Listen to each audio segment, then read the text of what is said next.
تبارك الذي نزل الفرقان على عبده ليكون للعالمين نذيرا نحمده ونصلي ونسلم على رسوله الکریم بسم اللہ الرحمن الرحیم۔ آج ہمارے کورس کا سیکنڈ لاسٹ لیکچر ہے، اور جیسا کہ عنوان سے آپ کو پتہ چل گیا ہے کہ آج ہم انشاءاللہ ترکیب نحوی کے حوالے سے تھوڑی بہت گفتگو کریں گے۔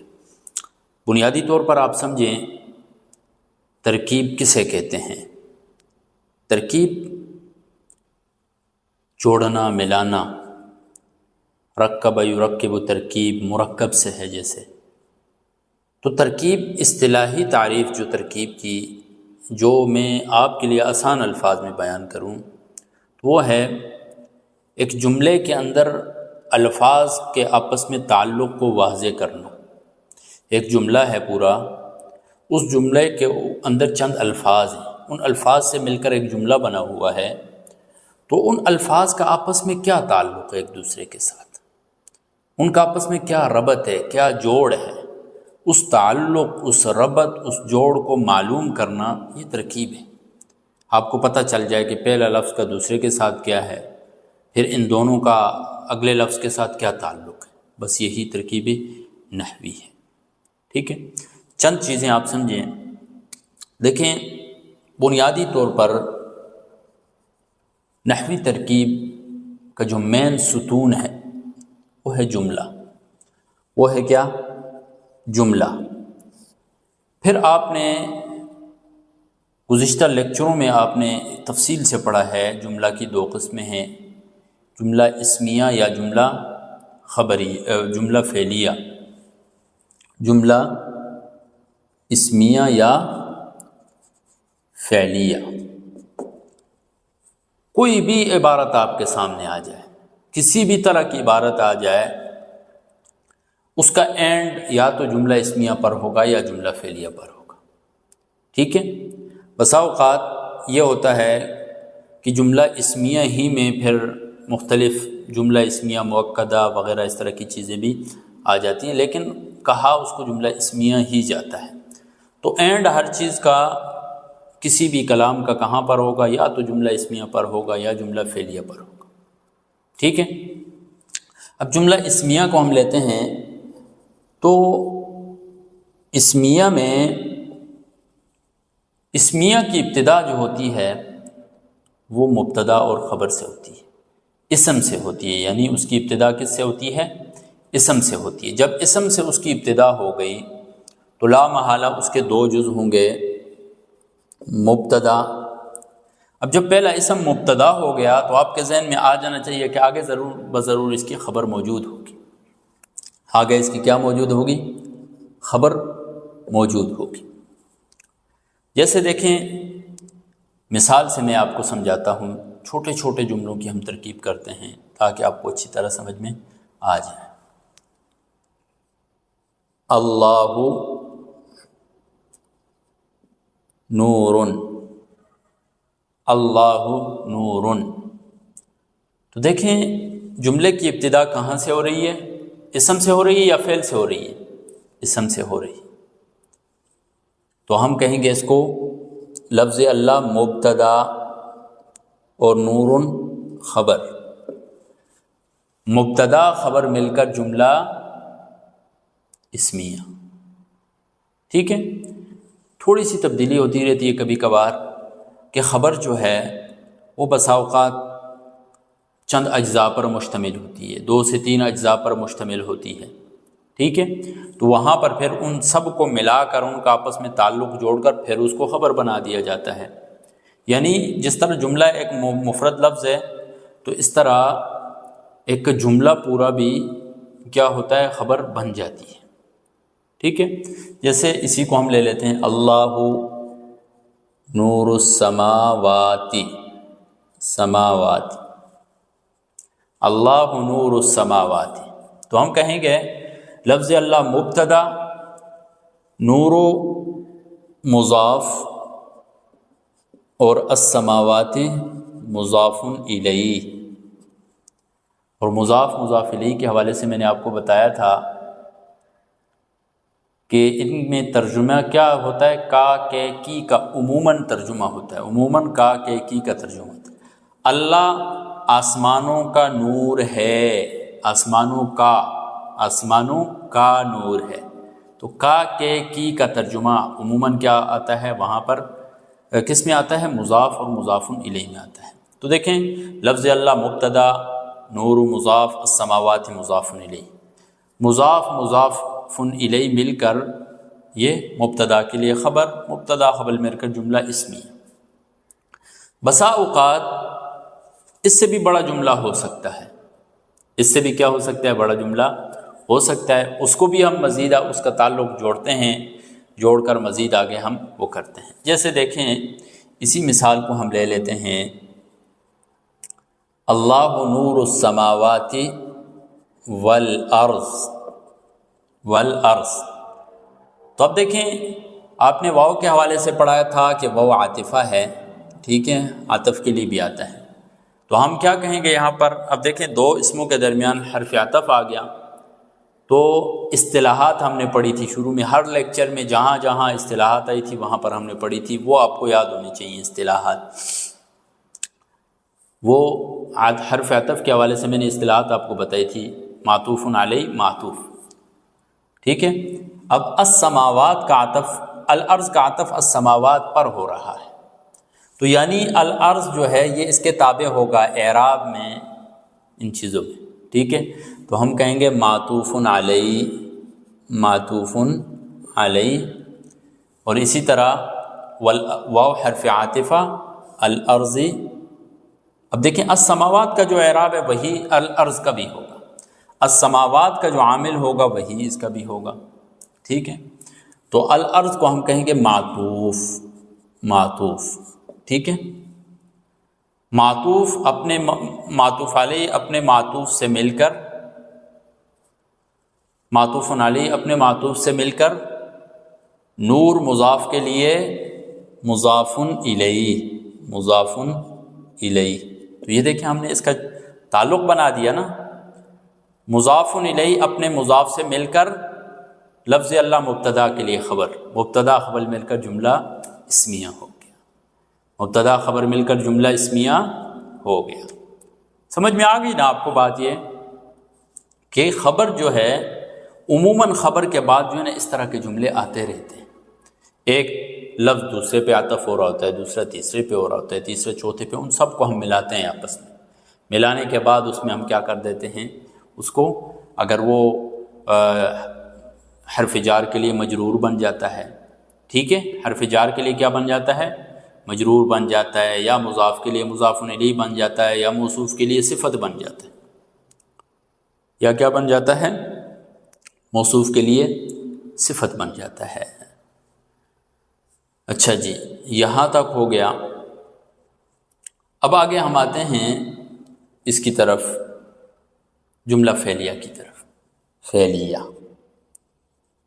یہ اور چیزیں بھی یہاں پر بہت سی ہیں، لیکن بس جو جو چیزیں مثالوں میں آ رہی ہیں وہ چیزیں میں آپ کو بتا رہا ہوں، تو ساتھ ساتھ مثالوں میں جب آپ بھی مثالیں حل کریں گے، اسی طرح چھوٹی مثالوں سے شروع کریں، جس طرح اللہ نور، اللہ خالق، ٹھیک ہے، السماء فوقنا، الارض تحتنا، ٹھیک ہے۔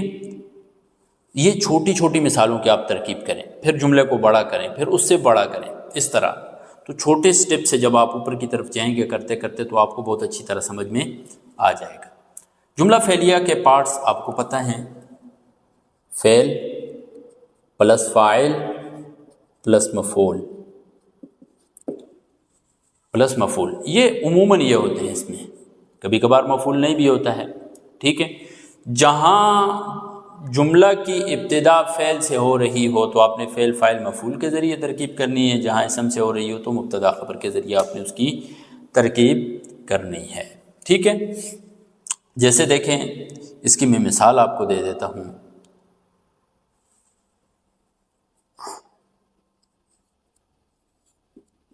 خلق اللہ الخلق،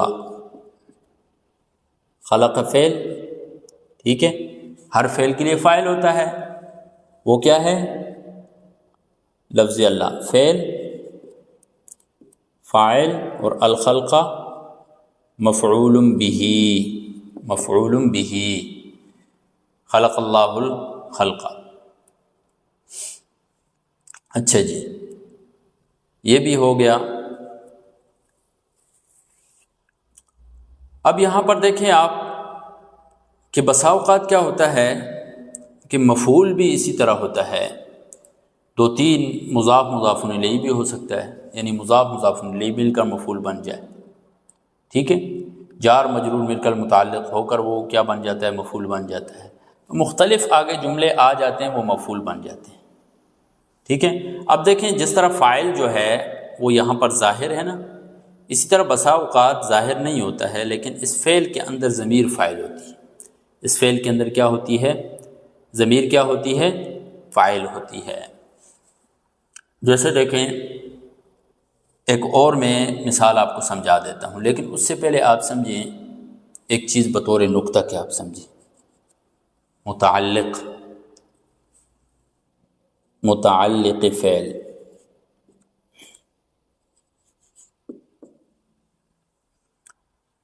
جار مجرور ہمیشہ متعلق ہوتے ہیں.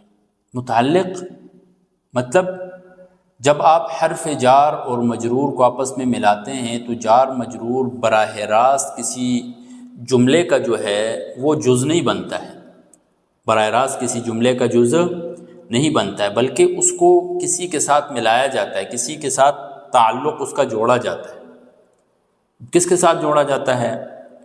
اگر جملے میں پہلے سے فعل موجود ہو تو ہم کہتے ہیں جار مجرور مل کر یہ متعلق ہو گئے فلاں فعل کے. ٹھیک ہے، جار مجرور مل کر یہ متعلق ہو گئے کس کے؟ خلق اللہ الخلق بامرہ. مثال دے رہا ہوں میں، با جار امرہ مضاف مضاف الیہ مل کر مجرور، جار مجرور مضاف مضاف الیہ مل کر مجرور، جار مجرور مل کر ہم نے دیکھا اس جملے میں فعل ہے تو ہم کہیں گے جار مجرور مل کر خلق فعل کے متعلق ہو گیا. خلق فعل کے کیا ہو گیا؟ متعلق ہو گیا. خلق فعل اپنے فاعل اور مفعول اور اپنے متعلق سے مل کر جملہ فعلیہ بن گیا. ٹھیک ہے، ہمیشہ یہ سمپل سی بات ہے، اتنی مشکل نہیں ہے. یعنی جار مجرور مل کر متعلق ہوتے ہیں کسی کے. اب متعلق 2 طرح کا ہوتا ہے، یا تو متعلق پہلے سے جملے میں موجود ہوتا ہے، جیسے یہاں پر فعل موجود ہے مناسب تو ہم نے اس کے متعلق کر دیا. اگر متعلق موجود نہ ہو تو اس صورت میں متصور کیا جاتا ہے. اس صورت میں کیا کیا جاتا ہے؟ جملے میں متصور کیا جاتا ہے. یعنی ہم ذہنی طور پر مان لیتے ہیں کہ یہاں پر فلاں فعل جو ہے مناسب ہے کہ اس کو یہاں پر کیا کیا جائے؟ بطور متعلق کے بنایا جائے. جیسے میں مثال دیتا ہوں آپ کو، بسم اللہ الرحمن الرحیم. اب دیکھیں با جار اسم مجرور، اسم مجرور ہے نا، لفظ اللہ اسم مضاف اللہ کے نام سے، با جار ہے ہم کہیں گے شروع میں با جار اسم مضاف، لفظ اللہ موصوف. آگے کیوں موصوف کیوں ہے؟ آگے اللہ کی صفات بیان کی جا رہی ہیں تو جس کی صفات بیان کی جاتی ہیں وہ موصوف ہوگا. ٹھیک ہے، موصوف نے فلاں فرمایا، موصوف نے یہ فرمایا، بعض لوگ اس طرح کے الفاظ بھی استعمال کرتے ہیں نا، تو یہ لفظ اللہ موصوف. موصوف الرحمن صفت اول، الرحیم صفت ثانی. لفظ اللہ موصوف اپنے دونوں صفتوں سے مل کر اسم مضاف کے لیے مضاف الیہ ہو گیا. یہ پھر پورا یہ کیا بن جائے گا؟ مضاف و مضاف الیہ. مضاف مضاف الیہ مل کر با جار کے لیے مجرور، یہ پورا پھر کیا ہو جائے گا؟ با جار ہے تو جار مجرور، جار مجرور. اور جار مجرور براہ راست کسی جملے کا تو براہ راست کسی جملے کا جزء نہیں بنتا ہے، تو ظاہر ہے اس کو کسی فعل کے متعلق کیا جاتا ہے. فعل کے کیوں متعلق کرتے ہیں؟ فعل کے اس لیے متعلق کرتے ہیں تاکہ جملے کو جو ہے نا کسی انتہا تک پہنچایا جائے، اور جملہ یا تو اسمیہ کے انتہا پر پہنچتا ہے یا فعلیہ سے انتہا پر پہنچتا ہے نا، اس وجہ سے ہم فعل کو یہاں پر مقدر یعنی چھپا ہوا مان لیں گے مقدر۔ تو اس کے لیے کیا مناسب لفظ ہو سکتا ہے؟ بسم اللہ کب انسان پڑھتا ہے؟ کسی کام کی ابتدا کر رہا ہو، کوئی کھانا شروع کر رہا ہو، لکھنا شروع کر رہا ہے، پڑھنا شروع کر رہا ہے، تو یہ لفظ شروع کا لفظ جو ہے نا یہ مناسب لگ رہا ہے یہاں پر، ٹھیک ہے؟ تو ہم کیا کہیں گے کہ یہاں پر اشرع فعل مقدر ہے، اشرع اشرع، تو کیا ہوگا؟ اشرع بسم اللہ الرحمن الرحیم۔ تو یہ بعد جار آگے بسم اللہ الرحمن الرحیم، یہ مجرور، جار مجرور مل کر اشرع فعل کے متعلق، اشرع فعل اس کے اندر ضمیر فاعل اور اپنے متعلق سے مل کر جملہ فعلیہ ہوگی، آسان سی بات۔ اشرع فعل کیوں مانا ہے ہم نے؟ آپ نے دیکھا ہوگا نا بسم اللہ کا ترجمہ جب آپ کرتے ہیں، اور عموماً کتابوں میں بھی لکھا ہوتا ہے بسم اللہ کا ترجمہ، بسم اللہ سمپل، اس کی طرف آپ پہلے دیکھیں، اس کی طرف نہ دیکھیں۔ بسم اللہ الرحمن الرحیم، شروع کرتا ہوں میں اللہ کے نام سے، اللہ کے نام سے جو بڑا مہربان نہایت رحم والا ہے۔ اب دیکھیں، اللہ کے نام سے، اللہ کے نام سے، تو کے کا ترجمہ مضاف مضاف الیہ والا ہو گیا، جو کہ آگے جو کہ یہ موصوف صفت والا ترجمہ آ رہا ہے، جو کہ بڑا مہربان ہے، نہایت رحم والا ہے، یہ تو ہو گیا، لیکن یہ شروع والا معنی کہاں ہے؟ کس لفظ کا معنی؟ آپ با کا تو معنی شروع والا نہیں ہے، پھر آپ شروع والا معنی کہاں سے نکال رہے ہیں؟ تو شروع والا معنی ہم یہی نکال رہے ہیں کہ جار مجرور مل کر اشرع فعل کے متعلق ہو رہا ہے، اور یہ جو مختلف جگہوں میں شروع کا معنی کیا جاتا ہے وہ یہ اس اشرع فعل جو کہ مقدر مانا جاتا ہے، ٹھیک ہے، اس کا کیا جاتا ہے۔ اس کے علاوہ ابدأ فعل بھی نکال سکتے ہیں، میں شروع کرتا ہوں، ٹھیک ہے۔ تو جار مجرور یہ فعل کے بھی متعلق ہوتے ہیں، اس میں فاعل کے بھی متعلق ہو سکتے ہیں۔ تو یہ بات میں آپ کو ایک طرح سے سمجھانا چاہ رہا تھا، امید ہے آپ کو۔ دیکھیں یہاں پر ابھی ترکیب میں ہمارے موصوف صفت والی مثال بھی آ گئی، تو موصوف صفت بھی بسا اوقات جملے کا جز بن جاتا ہے، یعنی موصوف صفت مل کر خبر بن گیا، موصوف صفت مل کر کیا بن گیا؟ مضاف الیہ بن گیا، موصوف صفت مل کر کیا بن گیا؟ مجرور بن گیا، موصوف صفت مل کر مفعول بھی بن گیا، مختلف طریقوں سے یہ آ جاتے ہیں۔ تو موصوف صفت بھی آ گیا، مضاف الیہ کی بھی ہمارے سامنے مثالیں آ گئیں۔ اچھا، ایک اور چیز، ابھی ہم ایک تھوڑی سی لمبی آیت کی ہم کیا کرتے ہیں؟ ترکیب کرتے ہیں۔ کیسے کریں گے؟ آیت ہے ان اللہ یدافع عن الذین آمنوا، اس آیت کی ہم ترکیب کر دیتے ہیں اور پھر ہم اپنا لیکچر اینڈ کر دیتے ہیں، انشاءاللہ آپ کو سمجھ میں آ جائے گا۔ آپ نے میرے ساتھ ساتھ بولنا ہے ان کیا ہے؟ ان کا ان لیکن لیت لعل، حروف مشبہ بالفعل۔ جب حروف مشبہ بالفعل کا میں نے نام لیا تو آپ کے ذہن میں خود بخود آ جانا چاہیے کہ حروف مشبہ بالفعل کے لیے دو اسم ہوتے ہیں، پہلے کو اس کا اسم کہتے ہیں، دوسرے کو اس کا کیا کہتے ہیں؟ خبر کہتے ہیں۔ یہ خاکہ آپ کے ذہن میں آ گیا نا؟ اب ہم کیا کرتے ہیں؟ ان حرف مشبہ بالفعل، تو اس کے بعد آنے والا اسم اس کا کیا ہوگا؟ اسم ہوگا، جو کہ اصلاً مبتدا ہوتا ہے لیکن اس کا کیا ہوتا ہے؟ اسم ہوگا، اور اس کا اسم کیا ہوتا ہے؟ مرفوع ہوتا ہے، مجرور ہوتا ہے، منصوب ہوتا ہے۔